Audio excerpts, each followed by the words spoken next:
দিনাজপুর রাজবাড়ি, এখানে কিন্তু লুকিয়ে আছে শত শত বছরের ইতিহাস। আজকে আপনাদের সেই ইতিহাস নিয়ে এই সম্পূর্ণ ভিডিওটি আমি করব। দিনাজপুরে কিন্তু আসলে বেশ কিছু ট্যুরিস্ট প্লেস রয়েছে, তার মধ্যে অন্যতম হচ্ছে দিনাজপুর রাজবাড়ি।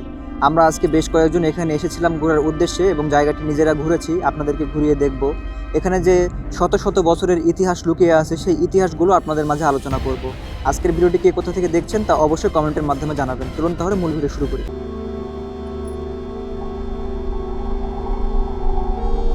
দিনাজপুরের কায়স্থ মহারাজ প্রাণনাথ রায়ের শাসনকালের রাজ্যের ক্ষমতা প্রভৃতি বৃদ্ধির প্রায় মুঘল সাম্রাজ্যের অন্তর্দ্বন্দ্বের সুযোগ তিনি তার প্রতিবেশী মুঘল অধিকৃত অঞ্চলের জমিদার ও তালুকদারদের বিরুদ্ধে শক্তি প্রয়োগ করে নিজের রাজ্যের পরিধি বাড়িয়ে নিয়েছিলেন। তার 40 বছরের শাসনকালে দিনাজপুর রাজ্য বাংলার প্রশাসনিক ও রাজনৈতিক ইতিহাসে অত্যন্ত গুরুত্বপূর্ণ হয়ে উঠেছিল। রাজা রামনাথ 1722 থেকে 60 প্রায় 42 বছর দিনাজপুরের মহারাজ হিসেবে দায়িত্ব পালন করেছিলেন।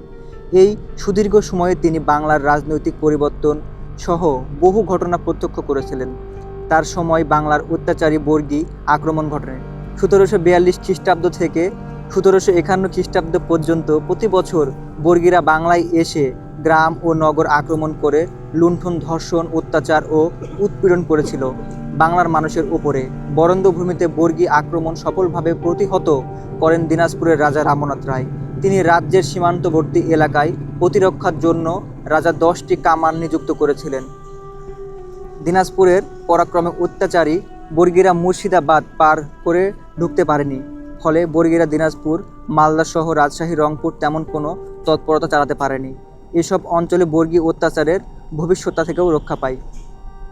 আসলে দিনাজপুরের রাজবাড়ি বলতে এর অবশিষ্টাংশকে বোঝায়। এর বেশিরভাগই অংশ ধ্বংস হয়ে গেছে, শুধু গুটি কয়েক স্থাপনা এখন বিদ্যমান। রাজবাড়ির প্রবেশপথে পশ্চিমমুখী একটি মিনার আকৃতির বিশাল তৈরি আছে। রাজবাড়ির সীমানার মধ্যে তোরণের কিছু দূরে বাম দিকে একটি উজ্জ্বল রং করা কৃষ্ণ মন্দির এবং ডান দিকে রাজবাড়ির বহিমহলের কিছু ধ্বংসাবশেষ অবশিষ্ট আছে। রাজবাড়ির সীমানার ভেতরে আরেকটি তোরণ আছে, যার মাধ্যমে রাজবাড়ির প্রধান বর্গাকার অংশে প্রবেশ করা হয়। রাজবাড়ির প্রধান অংশের পূর্ব দিকে আরেকটি সমতল ছাদ বিশিষ্ট মন্দির আছে, যার মধ্যে অনেক হিন্দু দেবতার প্রতিমা বিদ্যমান। রাজবাড়ি প্রধানত 3টি মহল বা ব্লকের সমন্বয়ে গঠিত, যথাক্রমে আয়না মহল, রানী মহল ও ঠাকুরবাটি মহল।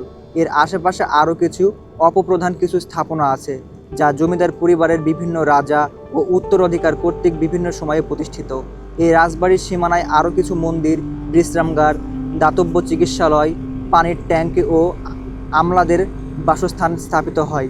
দিনাজপুর রাজবাড়ির ভূমির মোট আয়তন 16.41 একর, যার মধ্যে পূর্ব ও পশ্চিম দিকে 2 বৃহৎ পানির চৌবাচ্চা, ট্যাঙ্ক, মাঠ, বাগান, কাচারি ঘর, টেনিস কোর্ট ও কুমারের বাড়ি অন্তর্ভুক্ত। এছাড়াও রাজবাড়ির মূল অংশে 2টি পুকুর রয়েছে, যার একটি রানী পুকুর নামে পরিচিত, এবং রাজবাড়ির পেছনে আরও 2টি বিশাল আকৃতির পুকুর, পদ্ম পুকুর ও সুখাগার রয়েছে। রাজবাড়ির হীরা বাগান নামে একটি মাঠ রয়েছে। বর্তমান রাজবাড়িটিকে 2টি অংশে ভাগ করা হয়েছে। সামনের অংশ অর্থাৎ মন্দিরের অংশে প্রতি বছর ধর্মীয় ভাবভঙ্গিময় কান্তজিও ও দুর্গা পূজা করা হয়। এই অংশটি রাজদেবোত্তর অ্যাসিস্ট্যান্ট নামে মন্দির কমিটির দ্বারা সংরক্ষণ করা হয়েছে। অপর অংশটি অর্থাৎ আয়নামহল ও রানীমহল ধ্বংসপ্রায় অবস্থায় রয়েছে। সেখানে প্রাচীন স্থাপত্যশৈলী ও কারুকার্য এখনও দেখা যায়। লোহার তৈরি কলাম ও বিমগুলো চুরি হয়ে গিয়েছে। পুরো জায়গাটি বৃহৎ আকার আম, জাম, লিচু, কাঁঠাল ও অন্যান্য জংলি গাছ দ্বারা আবৃত।